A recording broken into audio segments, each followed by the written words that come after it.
A man getting bit by an alligator and he screams. Okay, quiet. Hey, quiet. Stood out towards me. Oh! No, not an owl. A real scream of pain.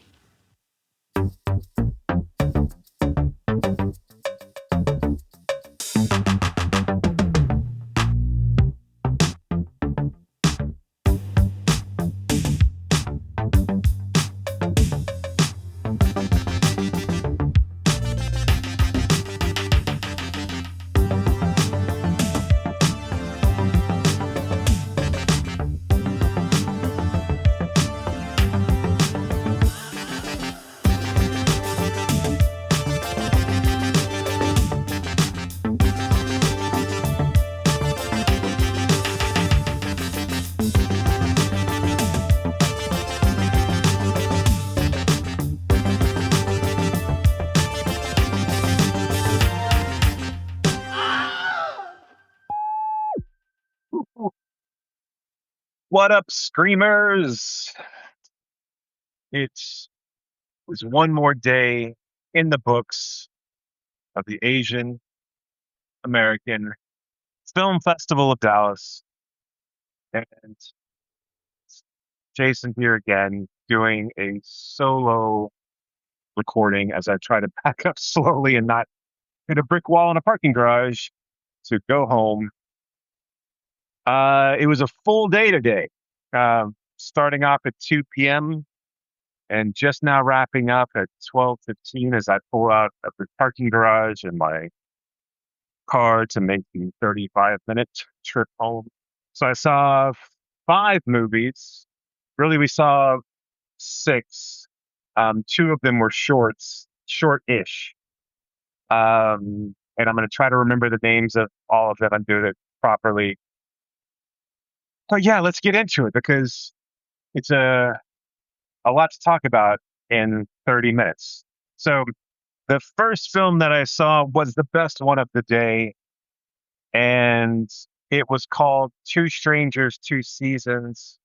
This really quiet, beautiful, meditative film about kind of human loneliness as opposed to animal loneliness, I guess. It's about mainly about this female screenwriter who writes movies and television shows. And the first part of the film, we see her like starting to write a script out longhand, and we break into this sequence where these 2 young people meet in this coastal town, and kind of they're somewhat outcasts, not outcasts, I guess, because they're by themselves, and they connect, and the film then pulls back, and it's this kind of meta moment in the movie where we're watching the film that she wrote, and there's students asking questions about the film, and then eventually she goes off on her own to write again out to this kind of mountainous city, obviously, a mountainous village, if you will, in this in now what kind of a winter scene, and where she meets this innkeeper, and he's estranged from his family, and they connect as well. It's hard to like really. I know that doesn't sound very exciting, and I think from the whole, I get it. I'm going to stay in the same lane. My car's yelling at me, but it's hard to kind of talk about the plot of this film because there's not really much of a plot. It really is more just watching, 2 people interact and be human around one another. It's very quiet. The scenes that I'll need to look up, and I'll post in kind of not necessarily in the show notes, but like we'll post online, and we'll be promoting this movie quite a bit. And if it does get a release where you guys can see it, we're going to be shouting it from the rafters, because I think this is a really one. It's right up the Wilhelm. Uh, it's right in our wheelhouse. The Wilhelm wheelhouse. That's too hard to say, but It is a really great film.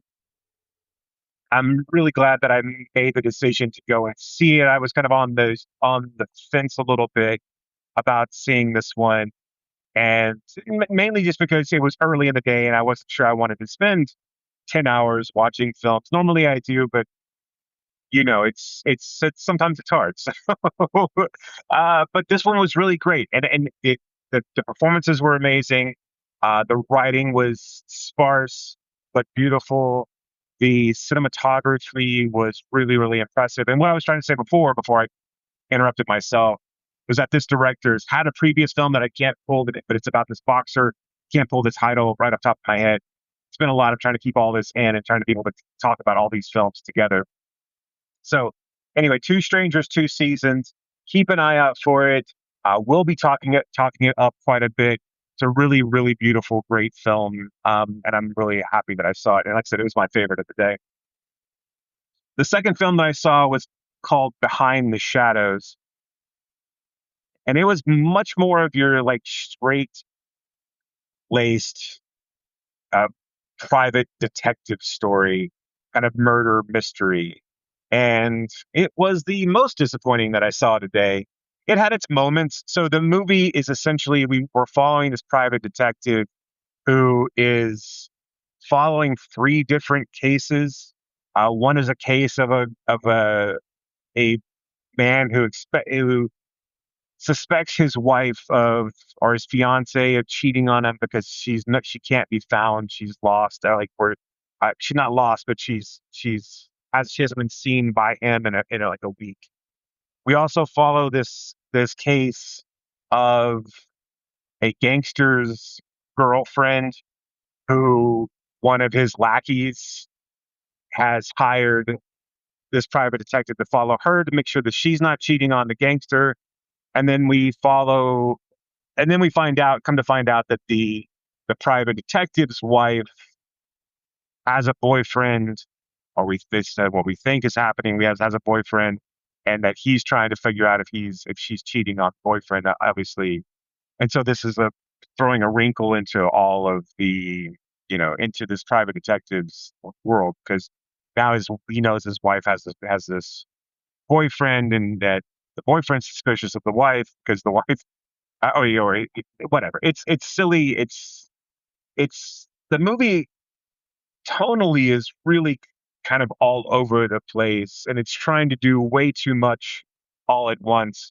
The real issue is that like none of like the this movie should be way more clever than it is. Like I kept thinking, this should be.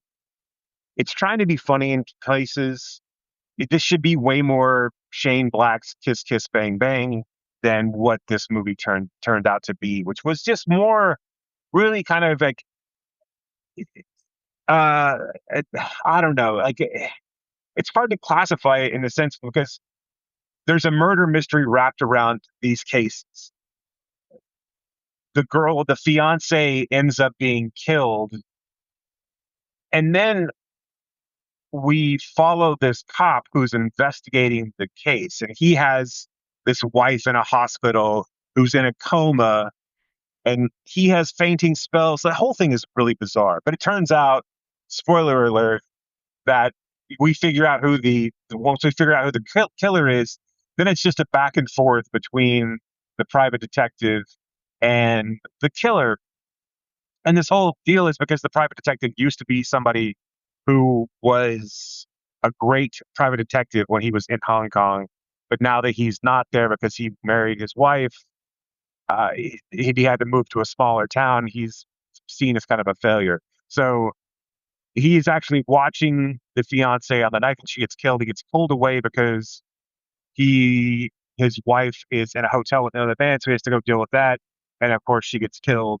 He takes that information to the cops. Now it's this back and forth between the killer who knows that the private detective knows who he is, and the private detective trying to one protect his family from the killer and still get the killer caught for the murder. It sounds way more interesting than it actually ends up being.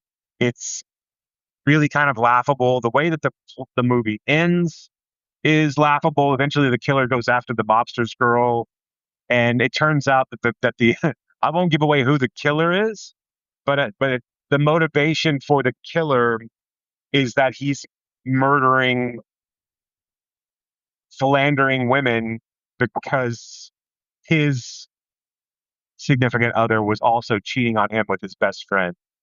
It's dumb. It's it's not overly interesting. Um, the dialogue's not great. The cast and the where you need relationships to be believable are not believable at all. And yeah, overall, it was just kind of a. I mean, like it's not the worst movie I've ever seen in the world, and I, yeah, but it wasn't good. It really wasn't good. So, Behind the Shadows, not a fan. That was film number two.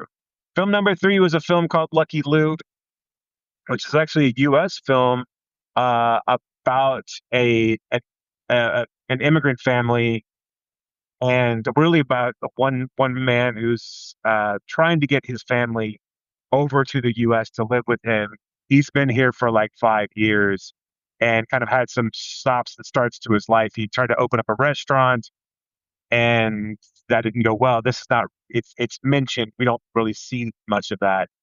For the first half of the film, he's trying to set up a new apartment, but it's just a series of mishaps that happen to him the entire over and over and over again. So he works for like an Uber Eats type of delivery service, a DoorDash in New York, but he gets his bike stolen when he gets delayed at a restaurant while he's waiting on the delivery. His bike gets stolen.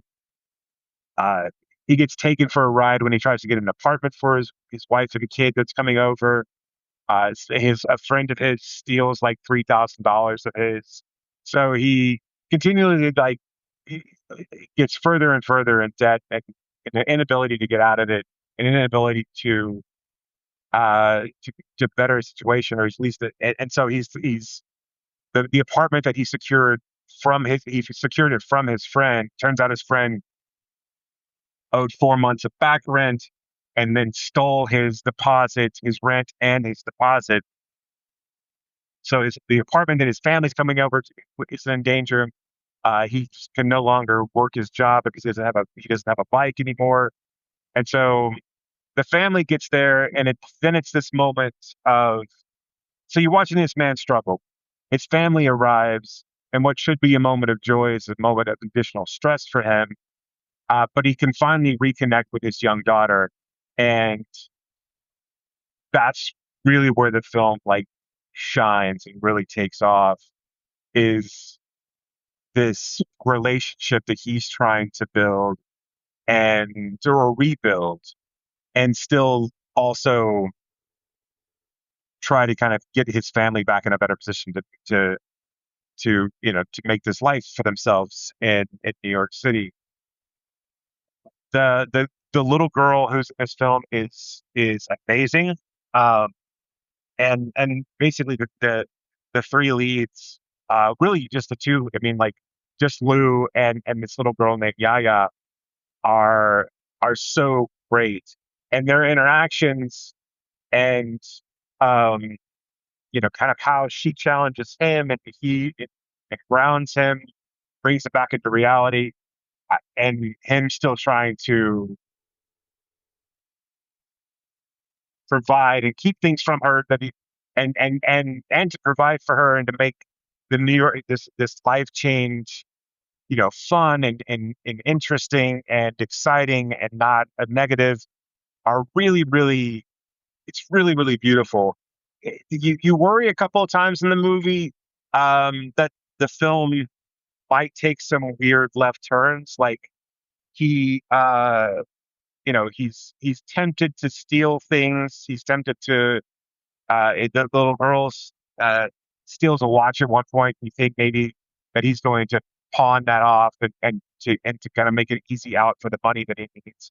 But the film never really does that. The film also doesn't end on a cutesy. The sun is going to come out tomorrow, although that's literally what it ends on is the sun comes out tomorrow. but it doesn't leave you with this sense of like everything is like resolved, everything is okay. So it doesn't wrap everything up in a nice, tidy little bow, which I think again would be disingenuous to the story, especially an immigrant story of the struggle ends in some sense. But it really, really is a really beautiful and well done story. This will probably be easier to see, and I think it's probably going to hit streaming pretty soon. Anyway, Lucky Lou is was again. I placed it below Two Strangers, Two Seasons, but it is a solid entry, and it was a really good film. The next block of films we saw or I saw, were a couple of short films by and they were both like found footage films. So the first one was called Diary of a Ghost, and it was a 30-minute short about these. We live in a world where these like what look like alien spaceships, kind of think like District 9 or Independence Day. These spaceships exist all over different parts of the world, and they're interdimensional like uh, entities that open up or at least give visibility into parallel dimensions. And it's this really interesting take on a ghost story where these ghost stories are these things that we see, these things that we interpret as ghosts are just different versions of ourselves from parallel universes that happen to be bouncing back and forth or have some visibility occasionally into the world that we're currently living in. I found it. I mean, I'm not a huge like, especially because I think the found footage. I don't necessarily know the found footage really thing adds too much to it. I understand if you see the film, you understand why, because it's this one person that's like filming themselves because they've been moved over into a parallel universe where they're the only person and they bounce back and forth into their original world. But also time is messed with as well.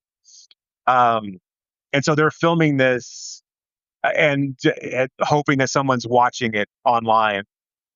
Um, but I think it's this really, really interesting take, and it really works well. And this is when short films work and they work, they work well.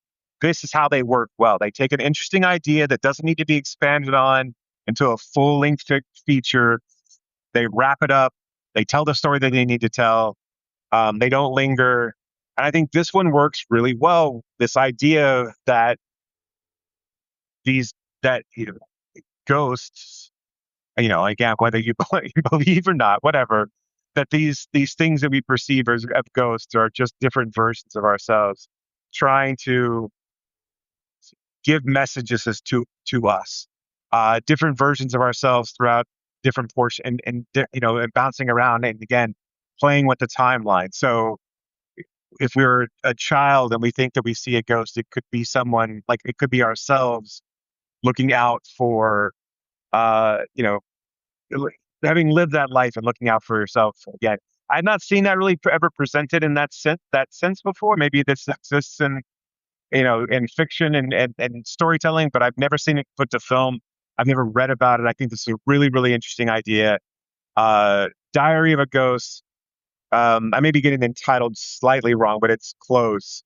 I don't know if you'll be able to see it, but it was. I thought that was really, really well done.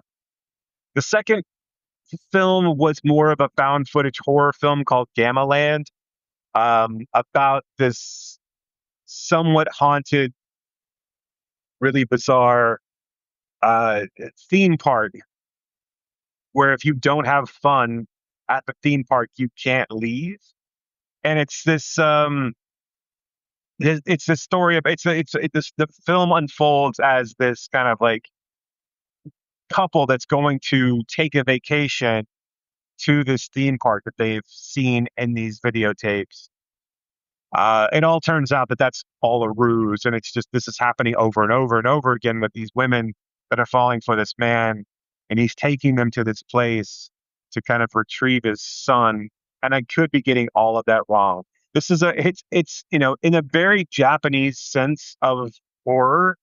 Uh, this film feels along those lines. It feels like a Grudge. It feels like The Ring in a sense where not everything's well explained. It's creepy enough. And like, look, found footage horror films, like they they their bread and butter is the jump scare. Their bread and butter is the creep factor, and then their bread and butter, the last part of it is how it ends. It's the twist at the end. It's the final reveal. And I think this film like does all of those really well. It's really really creepy. It feels a lot like L House LLC in that sense of like you definitely get a sense of this is a early '90s handheld camcorder experience. I mean, from the Famicom that's in the room and like a room full of videotapes and um, the the creep factor is definitely there. It There's one main character. There one main character. There is one character in the when you get to the theme park. It feels a little amateurish. He's very creepy, but it's this kind of harbinger of like doom that is a little on the nose in regards to these types of films.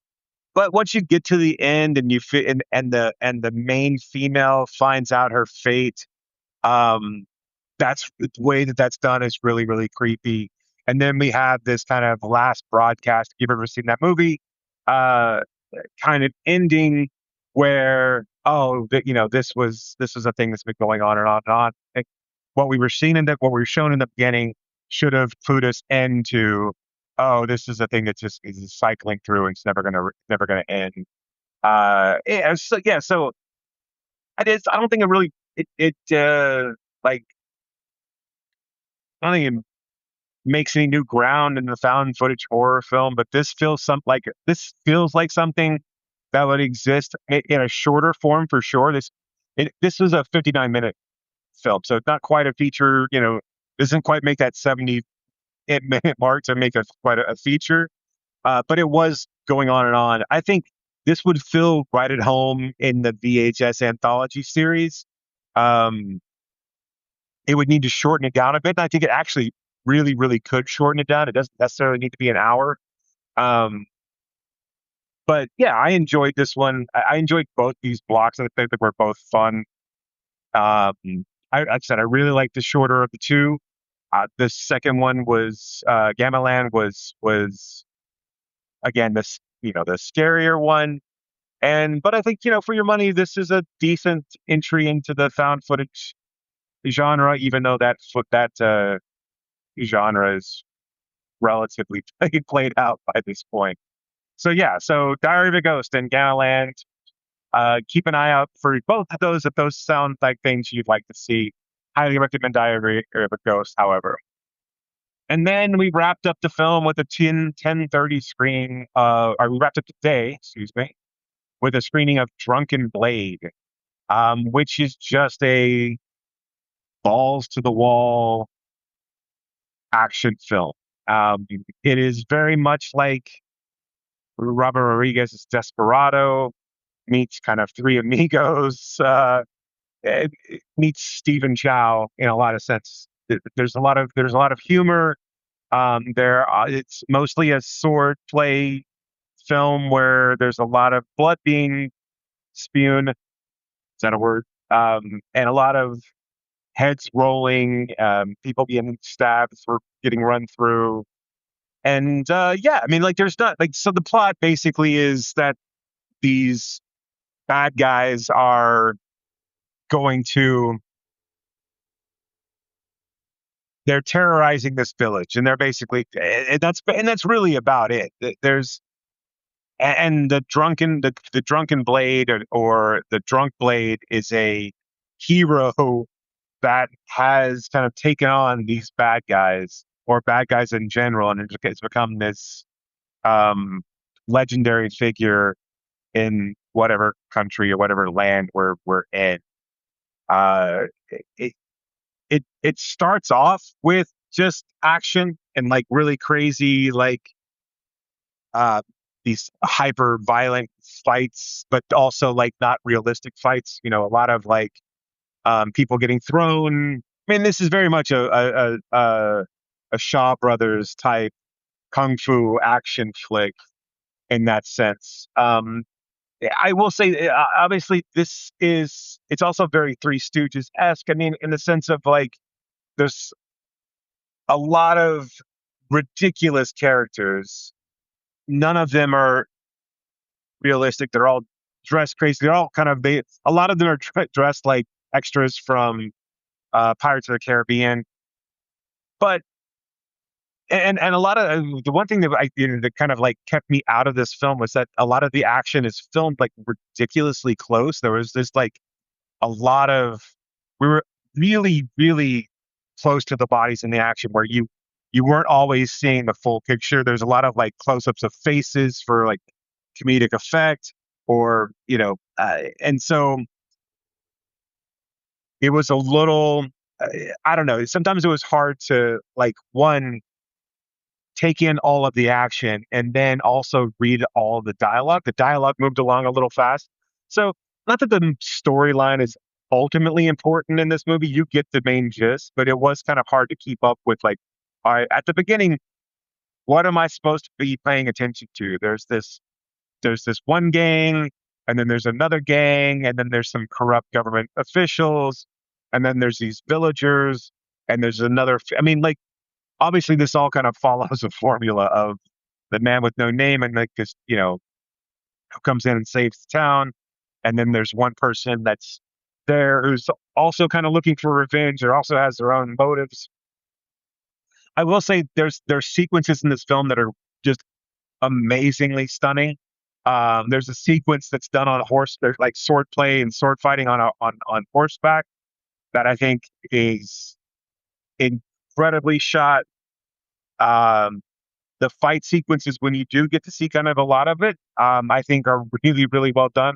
The villains are comedic in a way, and they're distinctive enough in a way. They don't all kind of last as long as you probably would hope them to. Some of them get dispatched a little quick. Um, but I think all of those are really well done. There's some like set pieces as far as like where the villagers set up traps to kill a lot of the kind of generic henchmen, that are really cool and inventive as well. There's some fight sequences between the main hero and the female who also wants to get her own revenge that are really cool. Just like fast paced. Um, just I don't know. Like it's just I don't know how to describe it other than just like fast paced, quick cuts, but like very surprising. You're not gonna expect what's happening on screen, which I think is is as many of these films as there are, that says something about the quality of this film, is that it really does surprise you in a lot of ways. It's also funny. I mean, like it's um in like you know, I don't know. It's funny in interesting ways as well. It's kind of hard to say exactly how, like, but there's just things that like the film feels knowing in a sense of what kind of tropes it's playing with, and not taking a lot of those too terribly serious. So overall, I this is a well go USA picture film a picture release, so it probably will get a release. Um, this is definitely one to sit around with your friends and watch. It is a relatively quick 90 minutes. I was tired, so the 12, getting out at 12 o'clock, I was ready for it to be over with, but I wasn't like ready for it to be over with because I was bored with it. I was just like, all right, I see where else is going. Let's wrap up because I want to get home at this point. It's been 10 hours in, and like I'm ready to get home. So that's a little bit of a disservice on my part, but I do think it was a lot of fun. I do think if you went in, it's different than like what you've seen maybe recently with like films coming out of Asia that are like The Furious, which we really liked as well. Um, but it does take it back to kind of a Western, feel to it for as far as the setting. So it doesn't feel quite as urban and gritty, and the fights don't feel real in a sense. Like I mean, they're played for they're played like a Three Stooges fight, although there's a lot of blood and viscera in them. It's not.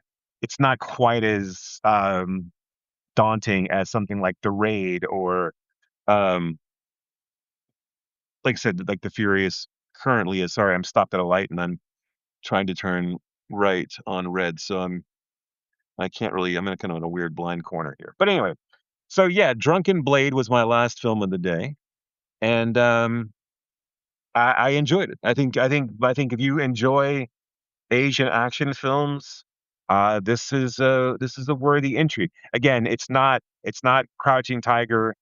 It doesn't take itself as seriously as that. This is definitely in the Stephen Chow range of comedy. A lot of the fights are, unrealistic. A lot of the characters are unrealistic. They do a really great job with the weaponry, though. I think there's like a nice variety of, and there's like this one character that has like claws that they use really well.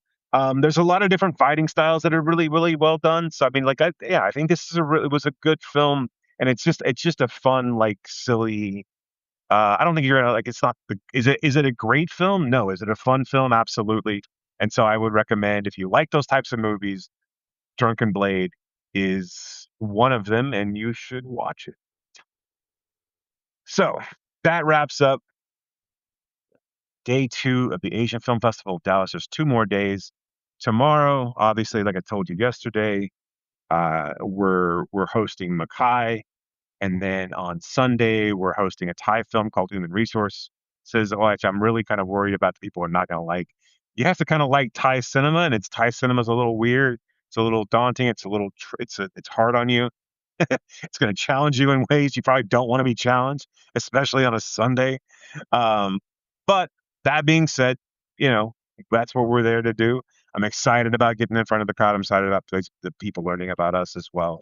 And so we'll see how it all goes. But yeah, there's another 10 films over the next 2 days, which will make uh, 17 in 4 days, which is quite a bit.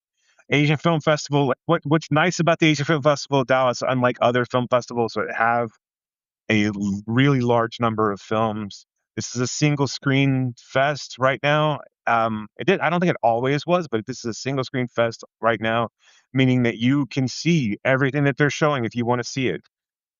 It was just back to back to back to back, and so it's fun in that sense that if you really want to dive in and you really want to, like, immerse yourself in a crazy variety of genres and film types, you really really can. And I think it's just, I mean, it's just a great experience. That I'm sad that I haven't, like, done it in a couple of years, but I'm glad to be back where I can really dig in this year. So yeah, so next 2 days, 10 films. If you're sitting home wondering what you should be doing this weekend, it's going to be hot outside. Come to the Angelica Film Center in Dallas, Mockingbird Station, and pick out a couple of films to see. You don't have to stay for all 10, but stay for Mackay and Human Resources. That's come out for your boys. But there's a lot of other films I'll go through all of them, but there's some really good films that I'm excited about seeing as well. So that about wraps it up for me. I'm about to pull into my driveway. Thank you guys for listening to one more time the Driving While Screaming. The one thing, the DW that you can't get a ticket for, at least I haven't gotten a ticket for it yet. And yeah, we'll see you. We'll be back here same time tomorrow, I guess. So thanks for listening, and keep screaming.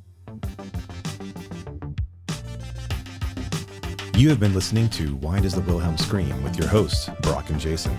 If you liked today's episode, do us a favor and rate, review, and subscribe in whatever application you use to consume podcasts these days. You can reach us by visiting whydoesthewilhelmscream.com. If you are in the DFW area, we would love to see you at a Fort Worth Film Club event. You can learn more about those and find a full schedule at fortworthfilmclub.com. And you can learn about my foundation and how we are trying to foster the next generation of film lovers at realhousefoundation.org. That's REEL housefoundation.org. Till next time,